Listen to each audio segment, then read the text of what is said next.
चलिए प्यारे बच्चों, आज हम देखेंगे ये प्रकरण से इंपॉर्टेंट एमसीक्यू। इससे पहले जो भी चैप्टर से इसके एमसीक्यू अपलोड हो चुके हैं, अगर आपने नहीं देखा तो जाके वो एमसीक्यू देख सकते हैं। तो चलिए बिना देरी के शुरू करते हैं। पहला क्वेश्चन है कि पत्तियों में गैसों का आदान प्रदान कहां से होता है। तो आपने पढ़ा होगा कि पत्तियों में जो गैस का आदान प्रदान है वो रंध्र से होता है, जिसको हम स्टोमेटा भी बोलते हैं। निम्नलिखित में कौन सा यंत्र का उपयोग रक्त दाब मापने में किया जाता है। तो आपका जो ब्लड प्रेशर को नापने में जो यूज किया जाता है वो स्फिग्नोमीटर का यूज किया जाता है। स्फिग्नोमैनोमीटर का यूज किया जाता है। तो ये थोड़ा सा टाइपिंग मिस्टेक है, लेकिन ये स्फिग्नोमीटर है। ध्यान रखिएगा, जहां पे मानव का जो रक्त दाब होता है 180/80 होता है, सॉरी 120/80 होता है। तो इसको भी ध्यान रखिएगा। रक्त के कौन अवयव घायल स्थान से रक्त स्राव के मार्ग को रक्त का थक्का बनाकर रोक देती है। ठीक है, रक्त में ऐसे आरबीसी, डब्ल्यूबीसी और प्लेटलेट्स होते हैं। प्लेटलेट्स, आरबीसी ऑक्सीजन को ले जाती है, डब्ल्यूबीसी को श्वेत कोशिका भी बोलते हैं और ये बीमारियों से हमारी रक्षा करती है। और प्लेटलेट्स क्या करती है, खून का थक्का बना देती है। तो ये है प्लेटलेट्स। रुधिर का कौन सा अवयव रक्त स्राव को रोकने में मदद करता है। तो अभी हमने पढ़ा प्लेटलेट्स। पौधों में वाष्पोत्सर्जन किस भाग में होता है। तो पौधों में जो वाष्प का उत्सर्जन जो होता है, पानी का उत्सर्जन जो होता है, वो आपके पत्तों में होता है। प्रकाश संश्लेषण में प्रकाश ऊर्जा का रूपांतरित होती है। तो ध्यान रखिएगा कि प्रकाश ऊर्जा जो है रासायनिक ऊर्जा में रूपांतरित होती है प्रकाश संश्लेषण की क्रिया में। पौधे नाइट्रोजन के किस रूप में प्राप्त करते हैं। तो पौधे नाइट्रोजन को दोनों रूप में, नाइट्रेट के रूप में भी प्राप्त करते हैं और नाइट्रोजन के रूप में भी प्राप्त करते हैं। इन्हें स्वपोषी कौन है। तो हरे पेड़ पौधे स्वपोषी क्योंकि वो खुद से ही अपना खाना बनाते हैं। और आपको पता होगा कि कार्बन डाइऑक्साइड वायुमंडल से लेते हैं, जल और खनिज लवण जड़ से लेते हैं, और सनलाइट की उपस्थिति में ये अपना ग्लूकोज या एनर्जी तैयार करते हैं और बदले में हमें ऑक्सीजन देते हैं। तो यही होता है प्रकाश संश्लेषण की क्रिया। पौधे प्रकाश संश्लेषण में किसे बनाते हैं। तो ध्यान रखिएगा, पौधे जो ग्लूकोज को बनाते हैं उसे हम कार्बोहाइड्रेट कहते हैं। और आपको पता होगा कार्बोहाइड्रेट का अन्य नाम है मंड। क्या हम बोलते हैं, मंड भी बोल देते हैं, और मंड को ही स्टार्च भी बोला जाता है। तो कार्बोहाइड्रेट की जगह अगर मंड या स्टार्च रहे तो आप उसे टिक करके चलिएगा। हरे पौधों में संरक्षित आंतरिक ऊर्जा किस रूप में होता है। वसा, प्रोटीन, जल, मंड। तो अभी हमने बताया कार्बोहाइड्रेट के रूप में, उसी का दूसरा नाम है मंड या स्टार्च। वो अस्थायी प्रवर्ध की मदद से भोजन ग्रहण करता है। तो अस्थायी प्रवर्ध के रूप में कौन ग्रहण करता है। तो अमीबा। आपने अमीबा का स्ट्रक्चर कुछ इस तरह से आपने पढ़ा होगा। अब मान लीजिए कि इस स्ट्रक्चर में यहां से भी भोजन वो ग्रहण कर सकता है, या अनि यहां से भी भोजन ग्रहण कर सकता है। तो ध्यान रखिएगा कि अस्थायी है, इसका कोई फिक्स जगह नहीं है कि जहां से वो भोजन करेगा। शरीर की सतह से पोषण, शोषण और उत्सर्जन इसके मुख्य लक्षण है। तो शरीर की सतह से ही जो पोषण लेता है, शोषण करता है, उत्सर्जन करता है, वह है अमीबा। इनका कोई फिक्स नहीं है। एंजाइम की भूमिका हमारे शरीर में किस रूप में होती है। तो एंजाइम जो हमारे शरीर से जो निकलते हैं वो जैव उत्प्रेरक होते हैं, बायोकैटलिस्ट होते हैं।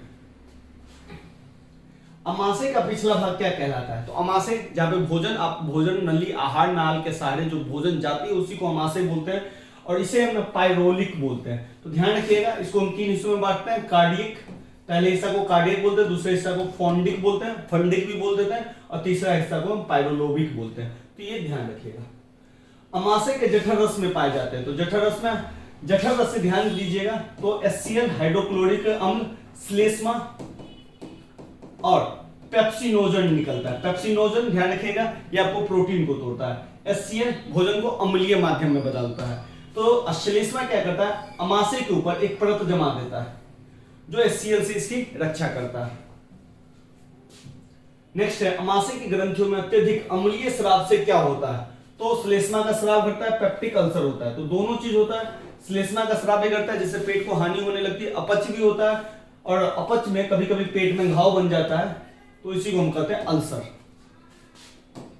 नेक्स्ट है, यह भोजन के हानिकारक बैक्टीरिया को नष्ट करता है। तो ध्यान से देखिएगा कि मुंह में जो लार है वो भी हानिकारक बैक्टीरिया को नष्ट करता है, और जो पेट में है वो हाइड्रोक्लोरिक अम्ल वो भी इसे नष्ट करता है। यह आहारनाल का सबसे लंबा भाग है। तो आहारनाल, आपको पता होगा कि मुंह से जो हमारा आहारनाल स्टार्ट होता है वो बड़ी आंत या बड़ी आंत तक जाते जाते खत्म होता है, या छोटी आंत। तो छोटी आंत का जो है, जिसको हम क्षुद्रांत भी बोलते हैं, वो आपका सबसे बड़ा भाग है। निम्नलिखित में से कौन एक उभयलिंगी जंतु है? तो केंचुआ को उभयलिंगी कहा गया है। निम्नलिखित में किसे प्रकाश संश्लेषण अंगक कहते हैं? तो ध्यान रखिएगा, प्रकाश संश्लेषण अंगक है। तो हरित लवक को प्रकाश संश्लेषण अंगक बोला जाता है, वो सनलाइट को अब्सॉर्ब करता है। अग्न्यासिक रस में पाया जाता है। तो अग्नाशय से जो रस निकलता है उसे अग्न्यासिक रस कहते हैं, और इसका जो शॉर्टकट है वो लेट है, लाइपेज, अमाइलेज और ट्रिप्सिन। तो ये ध्यान रखिएगा, इनमें से सभी। बड़ी आंत का पिछला भाग क्या कहलाता है? कोलन, मलाशय, सीकम, इनमें से कोई नहीं। तो बड़ी आंत का जो सबसे पिछला भाग है, जो ऐसे करके जाता है, ऐसे करके, ऐसे करके, इसका जो सबसे पिछला भाग है उसको मलाशय बोलते हैं, जहां पे आपका भोजन का अपशिष्ट पदार्थ जमा होता है। मनुष्य के आहार नाल में यह एक अवशेषी अंग है। अवशेषी अंग का मतलब है कि यह अब कोई काम नहीं करता। तो अपेंडिक्स जो है वो अवशेषी अंग है। सड़ी गली चीजों पर पोषित होने वाले पौधे क्या कहलाते हैं? तो सड़ी गली चीजों पर जो पौधे पोषित होते हैं या जो चीज पोषित होते हैं उसे मृत जीवी कहते हैं। ऑक्सीजन की उपस्थिति में होने वाले शोषण को क्या कहते हैं? तो आप जानते हैं वायवीय शोषण कहते हैं। तो इसको ऐसे लिखते हैं वायवीय, और जो ऑक्सीजन की अनुपस्थिति में होता है उसे अवायवीय शोषण कहते हैं। ये भी ध्यान रखिएगा, अवायवीय शोषण में मानव में लैक्टिक अम्ल बनता है, जिसके चक्कर में मानव में मांसपेशियों में क्रैम्प आ जाता है। आगे हम देख लेंगे। ऑक्सीजन के अभाव में हमारे पेशियों में ऐंठन, क्रैम्प क्यों होता है? तो ऑक्सीजन के अभाव में जो शोषण होता है उसे हम क्या बोलते हैं? वायवीय। और ऐंठन किसके चक्कर में होता है? लैक्टिक अम्ल के चक्कर में। और ध्यान रखिएगा, अवायवीय शोषण में एथेनॉल का भी निर्माण होता है, ये भी ध्यान रखिएगा। हमारे मांसपेशियों में ऐंठन क्यों होता है? तो लैक्टिक अम्ल के संचय के कारण। पौधों में गैसों का आदान प्रदान किस क्रिया के द्वारा होता है? तो विसरण क्रिया के द्वारा होता है। गैसों का आदान प्रदान या जल का जो आदान प्रदान है दो विधि से होता है, एक परासरण विधि और एक विसरण विधि। तो ये दोनों को ध्यान रखिएगा। परासरण विधि सॉलिड और लिक्विड में चलता है, गैस में चलता है, और ये जो है गैस में ही सिंपल चलता है। तो ये उच्च दाब से लो दाब की ओर चलता है या लो दाब से उच्च दाब की ओर चलता है। तो इसी को हम कहते हैं, लेकिन सिंपल सा भी याद रखिए, क्रिया किसके द्वारा होता है? विसरण के द्वारा होता है। हरे पौधे रात्रि में किस गैस का निष्कासन करते हैं? तो आप जानते हैं दिन में प्रकाश संश्लेषण क्रिया होता है, और दिन में वो क्या करते हैं? कार्बन डाइऑक्साइड लेते हैं, जल को लेते हैं, और बदले में आपको एनर्जी, वो अपना भोजन बनाते हैं, ग्लूकोज बनाते हैं, और बदले में आपको ऑक्सीजन देते हैं। लेकिन ये ऑक्सीजन देते हैं क्योंकि प्रकाश संश्लेषण होता है, लेकिन दिन में भी ये कार्बन डाइऑक्साइड देते हैं क्योंकि शोषण भी हो रहा है। लेकिन रात में क्या होता है कि प्रकाश संश्लेषण बंद, तो ऑक्सीजन को देना बंद कर दिए, लेकिन कार्बन डाइऑक्साइड तो दे ही रहे, तो इसलिए कहता है CO2। दिन में भी CO2 देता है, लेकिन दिन में CO2 इतना है तो ऑक्सीजन इतना है, तो इस CO2 का कोई फर्क ही नहीं है, क्योंकि ज्यादातर CO2 वो ले ही लेता है। तो इस बात को ध्यान रखिएगा। मछलियों में शोषण होता है तो ये क्लोन के द्वारा होता है, और मछलियां पानी के अंदर जो पानी में ऑक्सीजन घुला हुआ है H2O में, उससे सांस लेती है। मानव श्वसन तंत्र में होता है तो स्वर यंत्र भी होता है, वोकल कॉर्ड जो गर्दन में होता है, श्वास नली है, फेफड़ा है, इनमें से सभी। प्रकाश संश्लेषण क्रिया में ऑक्सीजन बाहर निकलता है, तो ऑक्सीजन जो बाहर निकलता है वो किससे? तो आपको याद होगा कि H2O जो टूटता है उससे ही आपका ऑक्सीजन निकलता है, तो ये जल से। मानव रुधिर वहन करता है भोजन को, ऑक्सीजन को, वर्ज्य पदार्थों को, इनमें से सभी। तो ध्यान रखिएगा, मानव रुधिर जो है आपका देखा जाए तो सभी चीज का वो करता है, लेकिन मेन है ऑक्सीजन का, और RBC है इसका, ये करता है। रुधिर क्या है? एपिथेलियम, पेशी, तंत्रिका, तरल संयोजी होता है। तो रुधिर जो ब्लड जो है कनेक्टिंग टिश्यू है, लिक्विड कनेक्टिंग टिश्यू है। मनुष्य में कौन उत्सर्जी अंग नहीं है? तो अग्नाशय को उत्सर्जी अंग नहीं कहा जाता है, ध्यान रखिएगा। अगर इसमें हम बोले उत्सर्जी अंग कौन है, तो मेनली हम वृक्क पे जा सकते हैं, किडनी पे। अमीबा में भोजन का अंतर्ग्रहण किसके द्वारा होता है? तो कूटपाद के द्वारा। जहां से अंतर्ग्रहण होता है उसको कूटपाद बोलते हैं। सरीसृप के हृदय में कितने कोष्ठ होते हैं? तो 3। मछली के हृदय में कितने कोष्ठ होते हैं? तो 2। और मानव में तो 4 कोष्ठक होते हैं, ये ध्यान रखिएगा। धमनियों का कार्य क्या है? तो आप जानते हैं कि मानव में 2 तरह की ब्लड नली या नलिका पाई जाती है, एक को हम धमनी बोलते हैं और एक को हम सीरा बोलते हैं। धमनी में शुद्ध रक्त बहता है और सीरा में अशुद्ध रक्त बहता है। शुद्ध रक्त का मतलब है कि धमनी में ऑक्सीजन युक्त रक्त बहेगा, इसी को कहेंगे शुद्ध रक्त, और इसमें CO2 कार्बन डाइऑक्साइड वाला रक्त बहेगा।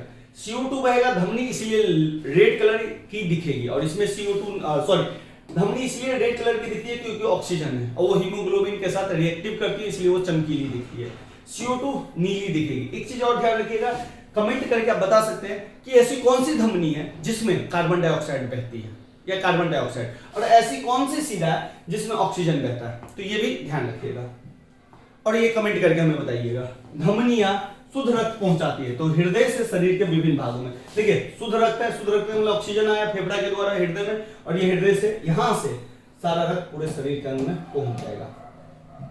और ये भी ध्यान रखिएगा, ये जो वाला पार्ट होता है हृदय का सबसे स्ट्रॉन्गेस्ट पार्ट होता है, तो ये भी ध्यान रखिएगा। मैंने हृदय वाले चैप्टर में परिसंचरण तंत्र में ये सब माइन्यूट डिटेल है डिस्कस किया हुआ, अगर आपने नहीं देखा तो उसे जाके देख सकते हैं। शिराएं अशुद्ध रक्त पहुंचाती है हृदय के अंगों से शरीर से। अब देखिए धमनी ने क्या किया, पूरे रक्त को इधर पहुंचाया, और शिरा क्या करेगी, हृदय शरीर से।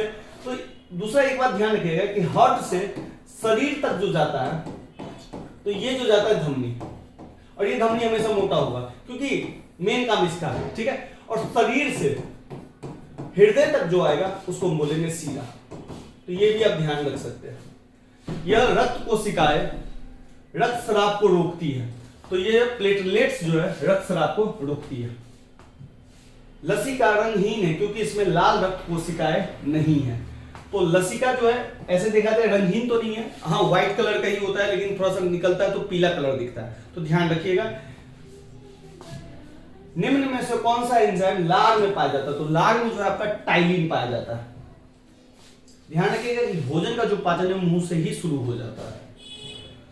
रंध्रों द्वारा जल का निष्कासन क्या कहलाता है, तो रंध्रों द्वारा जो जल बाहर निकलता है उसको वाष्पोत्सर्जन कहते हैं। रंध्र कहां होते हैं, तो पत्ते में होते हैं। वाष्पोत्सर्जन का क्या महत्व है, तो खनिज अवशोषण एवं वहन में, जल का परिवहन से, ताप का संतुलन से, इनमें से सभी ये मदद करता है। लेकिन अगर इसमें से कहीं मुख्य क्या है, तो ताप का संतुलन। प्रकाश संश्लेषण के समय निष्कासित ऑक्सीजन आता है, तो अभी हमने देखा हो तो कुछ देर पहले क्वेश्चन से, जल से। ऊर्जा की मुद्रा किसे कहते हैं, तो एटीपी को ऊर्जा की मुद्रा कहते हैं। तो एटीपी को कहा जाता है अमीनो ट्राइफॉस्फेट, तो ध्यान रखिएगा, सॉरी अमीनो एडिनोसाइन कहा जाता है, तो थोड़ा सा ध्यान रखिएगा, एडिनोसाइन ट्राइफॉस्फेट। देखिए ऊर्जा जो होता है एडीपी के रूप में होता है, और एडीपी को बोला जाता है एडिनोसाइन, डी को बोला जाता है बस डाई, और फास्फेट को बोला ही जाता है। और उसी में एक पी और जुड़ जाता है, एडीपी में एक पी और जुड़ जाता है, तो ये बन जाता है एटीपी। तो डाई फॉस्फेट तो है, एक फॉस्फेट और जुड़ गया तो ट्राइफॉस्फेट हो गया, तो ये ध्यान रखिएगा। मनुष्य के उत्सर्जन तंत्र में होता है, तो इनमें से सभी वृक्क, किडनी भी है, मूत्रवाहिनी भी है, मूत्राशय और मूत्रमार्ग भी है, तो ये सभी है। मानव शरीर में कितने वृक्क होते हैं, तो एक जोड़ा होता है, यानी कि दो पीस होते हैं, एक इधर एक इधर। किस उत्सर्जी पदार्थ को बाहर निकालने में जल की आवश्यकता नहीं होती है, तो यूरिक अम्ल को बाहर निकालने में जल की आवश्यकता नहीं होती है। नेफ्रॉन में प्याले जैसी रचना होती है, तो नेफ्रॉन जो किडनी का एक क्रियात्मक और संरचनात्मक इकाई है, नेफ्रॉन ना रहे तो किडनी काम ही नहीं करेगा, तो ये इसका जो मेन इकाई है। जैसे शरीर का सजीव का मेन इकाई क्या है, सेल, उसी तरह किडनी का है नेफ्रॉन। तो नेफ्रॉन में जो प्याले जैसी संरचना होती है उसे बोमन संपुट कहते हैं, बहुत ही इंपॉर्टेंट है, ध्यान रखिएगा। वृक्क किस जैव प्रक्रम का हिस्सा है, तो वृक्क जो है आपको पता है उत्सर्जन में पार्टिसिपेट करता है, जो भी शरीर से उत्सर्जित पदार्थ है, अपशिष्ट पदार्थ है, उसको बाहर निकालता है मूत्र के रूप में। कृत्रिम वृक्क किस क्रिया में अपशिष्ट पदार्थों को बाहर निकालता है, तो कृत्रिम वृक्क जो है जिसको हम डायलिसिस के लिए यूज करते हैं, अपोहन के द्वारा, डायलिसिस के द्वारा, जिनके किडनी खराब हो जाते हैं वहां पर डायलिसिस किया जाता है, और जो भी अपशिष्ट पदार्थ है उसको डायलिसिस के द्वारा शरीर से बाहर निकाला जाता है। इनमें से कौन पौधे का उत्सर्जी पदार्थ है, तो टेनिन, बेंजीन, गोंद, ये सभी जो है पौधे के उत्सर्जी पदार्थ है। मृत जीवों में पोषण प्राप्त करने वाले कहलाते हैं, हमने देख लिया मृत जीवी। स्वपोषी, अच्छा एक बात थोड़ा सा ध्यान दे ही लेते हैं कि यहाँ पे मृत जीवी, परजीवी जो दूसरों पे डिपेंड करते हैं, स्वपोषी जो खुद पे डिपेंड है, तो ये ध्यान रखिएगा, तीन चीज याद रखिएगा। प्राणी सब में मानव आ जाता है जो दोनों पे डिपेंड करता है, तो ये ध्यान रखिएगा। स्वपोषी पोषण के लिए आवश्यक है कार्बन डाइऑक्साइड चाहिए ही चाहिए, क्लोरोफिल चाहिए ही चाहिए, सनलाइट चाहिए ही चाहिए, और जल भी चाहिए ही चाहिए। तो देखिए ना प्रकाश संश्लेषण में कौन कौन सा उपयोगी है, तो वो सभी चीज चाहिए, तो इनमें से सभी। चूने का पानी कैसा हो जाता है, तो ये दूधिया हो जाता है, ये एक्सरसाइज का है भी नहीं। शरीर में प्रोटीन तथा अमीनो अम्ल के विखंडन से क्या बनता है, तो अमोनिया भी बनता है, यूरिया भी बनता है, यूरिक अम्ल भी बनता है। ठीक है, अमीनो अम्ल होता क्या है, नाइट्रोजन का पदार्थ होता है और नाइट्रोजन से ही आपका प्रोटीन बनता है। तो देखिए अमोनिया में NH3 है, यूरिया यूरिक अम्ल में आप देखिएगा तो इसका फॉर्मूला होता है NH2CO NH2, इसमें भी है नाइट्रोजन, तो नाइट्रोजन वाला पदार्थ तो बनेगा ही बनेगा। कवक में पोषण की कौन सी विधि है, तो कवक जो है मृत जीवी होता है, मरे हुए या सड़े गले से पोषण प्राप्त करता है। पाइरुवेट के विखंडन में यह कार्बन डाइऑक्साइड जल तथा ऊर्जा देता है और यह क्रिया कहां होती है, तो माइटोकॉन्ड्रिया में होती है। आपको पता होगा कि हमारा ग्लूकोज भोजन पचने के बाद ग्लूकोज के रूप में आ जाता है C6H12O6, ये 6 कार्बन वाला है। जब ये ब्लड इसे सेल्स में ले जाता है तो सेल्स उसे क्या कर देता है, पाइरुवेट में तोड़ देता है, पाइरुवेट में।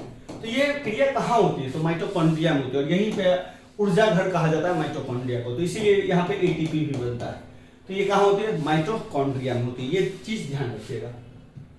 अच्छा, पाइरुवेट कितने कार्बन वाले होते हैं, तो 3 कार्बन वाले होते हैं, ये भी ध्यान रखिएगा। प्रकृति में ऑक्सीजन का संतुलन कैसे बनता है, तो प्रकृति में ऑक्सीजन कैसे बनता है, तो प्रकाश संश्लेषण से, तो ध्यान रखिएगा प्रकाश संश्लेषण। एक ही यही तो उपाय है कि प्रकाश संश्लेषण ही हमें ऑक्सीजन देता है।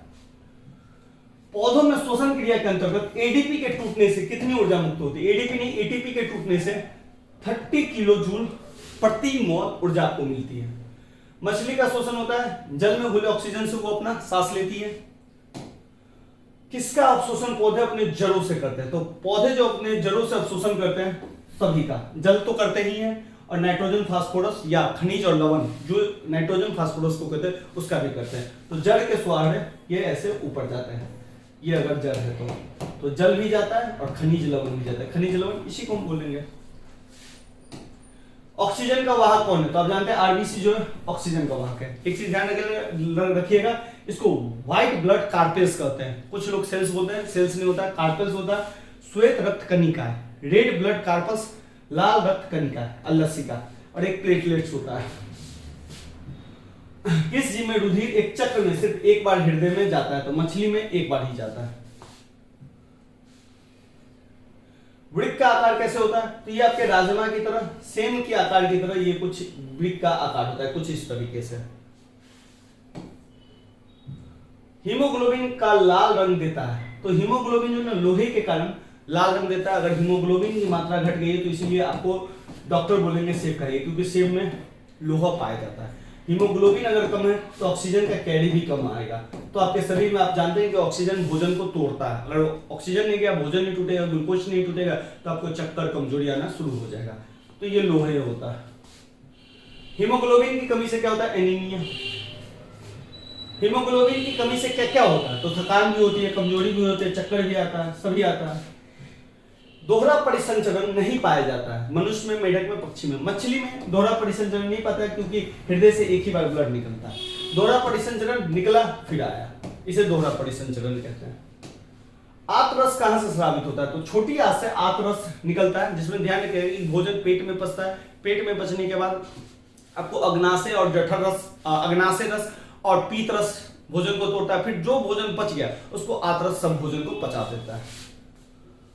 पीत कहां से स्रावित होता है, तो लीवर, यकृत से पीत, ये यकृत से पीत स्रावित होता है और पित्ताशय में जमा होता है। ध्यान रखिएगा, जो बाद में छोटी आंत में ये मिल जाता है, तो ये भी ध्यान रखिएगा। अच्छा, ये क्या करता है पीतरस, तो भोजन को पचाता है, बिल्कुल नहीं। वसा का जो है भोजन आप जानते हैं CPF होता है, तो फैट को ही वसा कहते हैं। वसा के को छोटी छोटी बूंदों में तोड़ देता है, जल के अणु के साथ मिला के छोटी छोटे बूंदों में, ड्रॉपलेट्स में तोड़ देता है। पाइसीकरण क्या होता है, तो यही वसा के जटिल अणुओं को सरल ड्रॉपलेट्स में रूपांतरण को ही पाइसीकरण कहते हैं। और पाइसीकरण कौन करता है, तो पित्ताशय, सॉरी पीतरस। जठर रस की अम्लीयता किसके कारण है, तो जठर रस अम्लीय होता है, तो अम्लीय कौन है, हाइड्रोक्लोरिक अम्ल, तो इसके कारण। क्लोरोफिल वर्णन कारण क्या है, तो क्लोरोफिल आप जानते हैं हरा होता है। दंत क्षरण क्या होता है, तो डेंटिन और इनेमल जो टूटता है उसी को ही मृदीकरण का होता है, उसी को दंत क्षरण कहते हैं, दंत क्षय बोलते हैं। जो ये आपका ऊपरी पार्ट है इनेमल, इनेमल जो है शरीर का सबसे कठोरतम पदार्थ है। मनुष्य और अन्य मांसाहारी जीव इसका पाचन नहीं कर पाते, तो सेल्यूलोज का पाचन नहीं कर पाते क्योंकि ये बहुत ही जटिल होता है। माइटोकॉन्ड्रिया में ऑक्सीजन की उपस्थिति में पाइरुवेट क्या बनाता है, तो पाइरुवेट ही आपका जो भी कार्बन डाइऑक्साइड, हाइड्रोजन, ऊर्जा ये आपका बनाता है। तो ये ध्यान रखिएगा, कि वो टूटता है, हम ऑक्सीजन लेते हैं, ग्लूकोज ऑक्सीजन के संपर्क में आता है, टूटता है, कार्बन डाइऑक्साइड निकलता है जो हम नाक से छोड़ देते हैं, जल हमारे शरीर से निकलता है और जो ऊर्जा है उसका हम प्रयोग कर लेते हैं। इस जीव में हीमोग्लोबिन नहीं होता, तो मक्खी में हीमोग्लोबिन नहीं होता, अगर हीमोग्लोबिन होता तो रेड कलर दिखता है, ध्यान रखिएगा। मनुष्य में मुख्य श्वसन अंग क्या है, तो मुख्य श्वसन अंग है फेफड़ा, ये श्वसन भाग है जो ट्रैकिया है ये सब, लेकिन मुख्य हम फेफड़ा से सांस लेते हैं। आप कहिएगा नाक से सांस लेते हैं, बिल्कुल नहीं, नाक बस एक रास्ता है, अगर हम यहाँ पे छेद करते हैं ना ट्रैकिया में तो पर भी हम सांस ले सकते हैं, इस चीज को ध्यान रखिए। सांस का मुख्य अंग है फेफड़ा। निम्न में से कौन सी बीमारी श्वसन तंत्र से संबंधित है, तो श्वसन तंत्र से टीबी और निमोनिया दोनों है। टीबी में फेफड़ा खराब होने लगता है, निमोनिया में जो फेफड़े के जो वायु कोष्ठक है उसमें पानी भर जाता है, तो दोनों चीज ध्यान रखिएगा। भोज्य पदार्थ का परिवहन किनके द्वारा होता है, तो फ्लोएम, जाइलम, स्टोमेटा, इनमें से सभी। तो फ्लोएम जो पेड़ पौधे के जो पत्ते होते हैं वो भोजन बनाते हैं, ये भोजन जो बनाते हैं तो फ्लोएम के द्वारा ये भोजन ऊपर भी जाता है और नीचे भी जाता है, तो दोनों चीजें दोनों की तरफ, ऊपर भी जा सकता है और नीचे भी जा सकता है भोजन। जाइलम क्या करता है, पानी को ले जाता है, पानी हमेशा नीचे से ऊपर जाएगा, तो ये भी ध्यान रखिएगा। खुला परिसंचरण तंत्र किसमें पाया जाता है, तो कॉकरोच में खुला परिसंचरण तंत्र पाया जाता है, यानी कि उसमें कोई नलिका नहीं पाई जाती है कि ब्लड चल, जैसे मानव में एक नली है, लेकिन कॉकरोच में कीट पतंगों में कोई नली नहीं होती है। जल तथा लवणों का परिवहन हमेशा होता है, तो एक दिशीय जल, देखिए ना इधर भी होगा तो हमेशा एक दिशा में, लेकिन भोजन पदार्थ का इधर भी हो सकता है, इधर भी हो सकता है, इधर भी हो सकता है, तो जल कितना होगा, एक दिशीय होगा। लाल रक्त कोशिकाओं का कब्रगाह एवं ब्लड बैंक किसे कहते हैं, तो प्लीहा में इसको ब्लड बैंक भी बोलते हैं, कब्रगाह यानी कि प्लीहा में जाके ब्लड खत्म हो जाती है। उक्त रक्तचाप की अवस्था को क्या कहते हैं, तो उक्त रक्तचाप को हाइपरटेंशन कहते हैं। मछलियों में उत्सर्जित पदार्थ क्या है, तो अमोनिया, नाइट्रोजन वाले पदार्थ। यूरिया का निर्माण कहां होता है, तो यूरिया का निर्माण आपके लीवर में होता है। प्रोटोजोआ अवशिष्ट पदार्थों का निष्कासन कैसे करता है, तो ये भी विसर्जन के द्वारा करता है। शरीर की सबसे बड़ी ग्रंथि कौन है, लीवर जो है शरीर की सबसे बड़ी ग्रंथि है, तो ये ध्यान रखिएगा। जेब प्रकरण के अंतर्गत कौन आता है, तो जेब प्रकरण के अंतर्गत सभी चीज आता है, पोषण, श्वसन, उत्सर्जन और परिसंचरण तंत्र भी आता है, तो ध्यान रखिएगा इनमें से सभी। पर्णहरित का मुख्य कार्य क्या है, प्रकाश ऊर्जा का अवशोषण करना। जो पत्ते का जो हरा रंग है, क्लोरोफिल है, उसका काम क्या है। निम्न में परजीवी पादप का उदाहरण है, तो परजीवी जो दूसरे से लेता है तो कसकुट्टा। गोबर छत्ता किसके अंतर्गत आता है, तो ये सड़े गले या मृत पौधों से अपना पोषण प्राप्त करते हैं। छोटे बच्चे में कुल कितने दांत होते हैं, तो छोटे बच्चे में 20 दांत होते हैं, ऐसे बड़ों में 32 दांत होते हैं, तो टोटल इंसान में 52 दांत आते हैं। दांतों की श्रृंखला कैसी है, कौन कौन से दांत आते हैं नहीं है, तो आप मेरा पोषण चैप्टर देख सकते हैं, इसमें मैंने पूरा डिटेल से बताया कि बच्चों में कौन से दांत आते हैं और कौन से दांत नहीं आते। मैग्नीशियम पाया जाता है, तो क्लोरोफिल में मैग्नीशियम पाया जाता है, बहुत ही इंपॉर्टेंट क्वेश्चन है। प्रोटीन का पाचन शुरू होता है अमाशय से, तो अमाशय में पेप्सिनोजन है जो इसको तोड़ता है, और ध्यान रखिएगा जिसमें आपका इन आ जाए लास्ट में वो सब प्रोटीन को तोड़ेगा। एक स्वस्थ मनुष्य का रक्तचाप कितना होता है, 120/80। पाचन की क्रिया पूर्ण होती है छोटी आंत में, छोटी आंत में जितना भी नहीं पचा सब वहां पे पचेगा।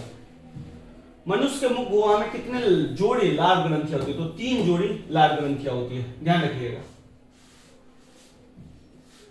छोटी आंत में भोजन के पाचन में निम्नलिखित में से किस रक्त की भूमिका है, तो इनमें से सभी। पीतरस की भी भूमिका है छोटी आंत में, सॉरी एक कहां गया, हाँ पीतरस की भी भूमिका है, पीतरस की भी भूमिका है, अग्नाशय रस की भी भूमिका है, अदरस, तो इनमें से सभी। इनमें से रक्त बैंक के नाम से जाना जाता है, तो अभी हमने देखा था प्लीहा, प्लीहा को हम रक्त बैंक के नाम से जानते हैं। मनुष्य के श्वेत रक्त कोशिकाओं की जीवन अवधि कितनी है, तो श्वेत रक्त कोशिकाओं की जो जीवन अवधि है वो है आपकी 10 दिन। और ध्यान रखिएगा जो लाल रक्त कोशिका है इसकी अवधि है 4 महीने से अधिक, इसलिए ब्लड बैंक में कहा जाता है कि 4 महीने में आप अपना ब्लड दे सकते हैं, क्योंकि वो प्लीहा में जाके खत्म ही होना है, तो इससे अच्छा दान कर दीजिए ब्लड बैंक में जाके।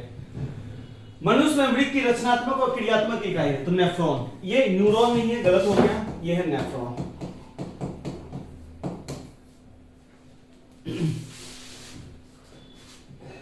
अमोनिया का यूरिया में परिवर्तन शरीर में कहां होता है, तो हमने पढ़ा है लीवर में। अमाशय में कौन सा अम्ल स्रावित होता है, तो ये भी हमने देखा HCl हाइड्रोक्लोरिक।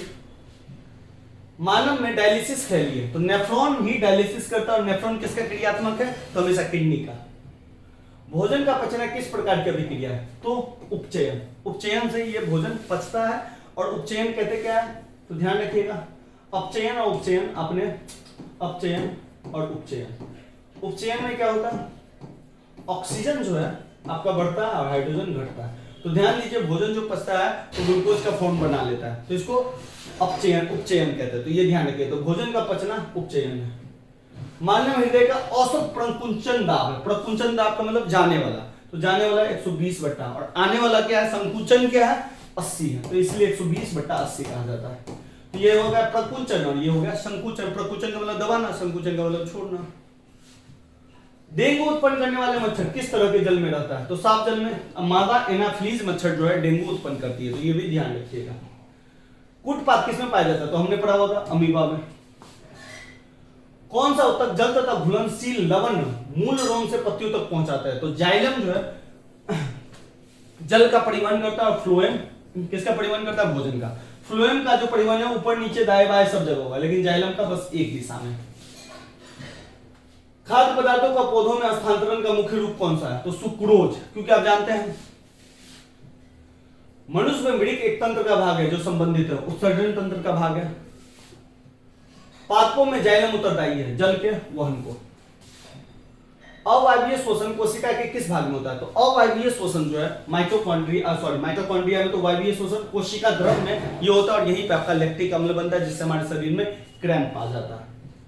फ्लोएम में खाद्य पदार्थों का परिवहन पौधे में किस दिशा में होता है? तो भाई दोनों ओर होता है फ्लोएम में, तो ऊपर और नीचे दोनों ओर। टैनिन मुक्त कहां जमा होता है? तो वृक्ष के छाल में ये टैनिन जमा होता है। बबूल के पौधों में मुक्त कौन सा उत्सर्जी पदार्थ निकलता है? तो गोंद जो है ये मुख्य है। ऐसे देखा जाए तो सभी उत्सर्जी पदार्थ है, लेकिन बबूल के पौधों में गोंद। तो आज के लिए इतना ही रखते हैं। अगर सेशन अच्छा लगा तो लाइक कीजिए, कमेंट करके हमें बताइए कौन सा सेशन आपको चाहिए। अगर अच्छा लगा तो अपने दोस्तों को जरूर शेयर करें। धन्यवाद।